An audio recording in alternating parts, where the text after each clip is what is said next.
सो कि फेल करियो सो। देखी कैसा रिजल्ट लेके आवत बड़ा सो। हमार भैया लोग पढ़े में बड़ा तेज बनन बाबूजी। हम एक दिन मास्टर जी लोग बतियाओ सुनले रही तो हर नाम लेके कहत रहन लोग कि उनकर दोनों लड़का पढ़े में बड़ा तेज बड़ा सन। वो एक ना एक दिन कुछ बन जाइए सन। काश तुम्हारा मास्टर जी के कोई बात सच हो जाये। आज के दिन हमारा से कंगाल ये गांव में केहू ही नहीं थे। आज ऐसा बा हम केहू से बतियावल भी चाहिए तो वो आदमी घबरा जाला कि दिन दयाल कुछ मांगत मौस। सबकर दिन एक समान ना होला बाबूजी। हर रात के बाद एक दिन जरूर होला। हाँ बेटी ये उम्मीद पर हम और हमारा लेखा बहुत लोग जिंदा रहेला। लेकिन दुनिया के परंपरा के देख के मन घबरा जाला। जेकरा सिर पर एगो बेटी होके ओकरा भीरी एगो पैसा जमा ना होके ओकर हाथ समझे वाला ए दुनिया में के बा। तू का समझबू बेटी? हम तो नहीं समझम बाबूजी, लेकिन इतना जरूर समझम कि बेटी के कुछ हाल रहे खातिर बाबूजी के पैसा की जरूरत ना, बाबूजी के आशीर्वाद की जरूरत होला। जौन वो आशीर्वाद हमरा साथ बा तो हमके कोनो चीज के कमी ना हुई। तू काहे चिंता करेला बाबूजी?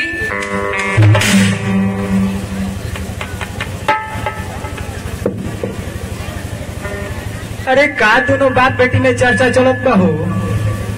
तनी हमरो के सुनाई बोलो कि तनी हमरो पेटवा भर जाई। बात से पेट ना भरला चाचा। रुको तोरो के खाना ले आओ तनी। बाबूजी अभी खैलो ना बेटी हम तो अबे खाना खा के चलनी है। हमार यह एगो इच्छा बाटे कि कब तोहर शादी ब्याह हो कि हम तार ससुराल में जैती और अपन समझिन घास से खाना खाती कि तनी हम डर जाती। तार मालूम बा हरि नारायण आज रामू सामू के रिजल्ट निकले वाला बा। हमारा सब पता बा भैया। आज दोनों लड़का के हमार पैर छुअला सब।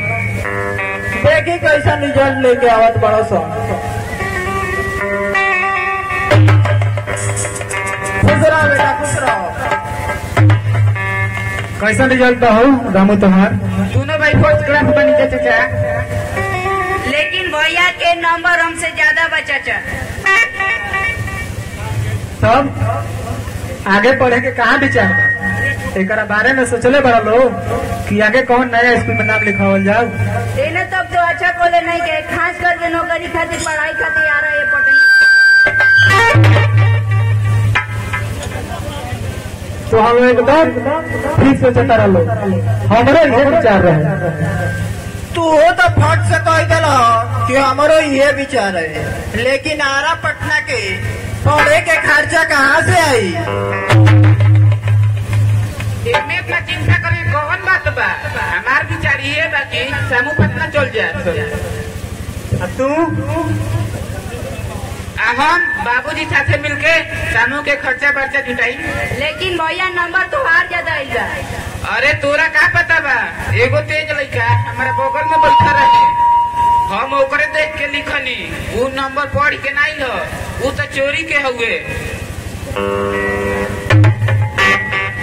देखा बेटा भावना के नाम जीवन ना हो। कोनो भी फैसला करियो तो बड़ी सोच समझ के करियो। हम सोच ले बनी चाचा। बड़ी दिन से हमन के खेती बोन बा। हम खेती करम, बाबूजी बड़ी दिन हमन के सेवा कइलन। अभी आराम करियन, हमन के इनकर सेवा करम आ हमार सामू पढ़ी। देखो बबुआ ये बड़ी त्याग के रास्ता है। एकरा पर बहुत कांटा भी मिलेला। कहीं तो ये कांटा से घायल होकर थक मत जाइयो।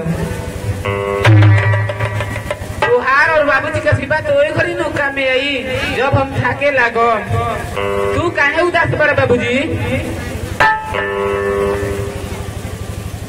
आज हमारा भाव होता रामू कि पैसा में कितना बड़ ताकत होला। लेकिन बाबूजी हम तो ये जानी ला कि लोग ओकरे नाम जपेला जे सुख संपत्ति त्याग दिलस। ई काहे बाबूजी? देखा बबुआ, ये बात के जवाब तुम्हारा बाबूजी के पास ना, ये बात के जवाब दुनिया में केहू के पास नहीं थे। ठीक बा, तू जवन चाहब उहे होई। काल शामू के लेके पटना चल जाइयो, ओकर नाम लिखवा दियो और रहे के व्यवस्था कर दियो। देखा सामू बेटा, कल सुबह हमने के आराम से खाना वाना खा के तैयारी हो जाएगी और तार नाम लिखवा दिए जाएगी। आने से जल्दी ऑफिस आ जाइए ताकि अपन घर के काम धाम में कोनो देरी न पहुंचे। ठीक बा। चलो।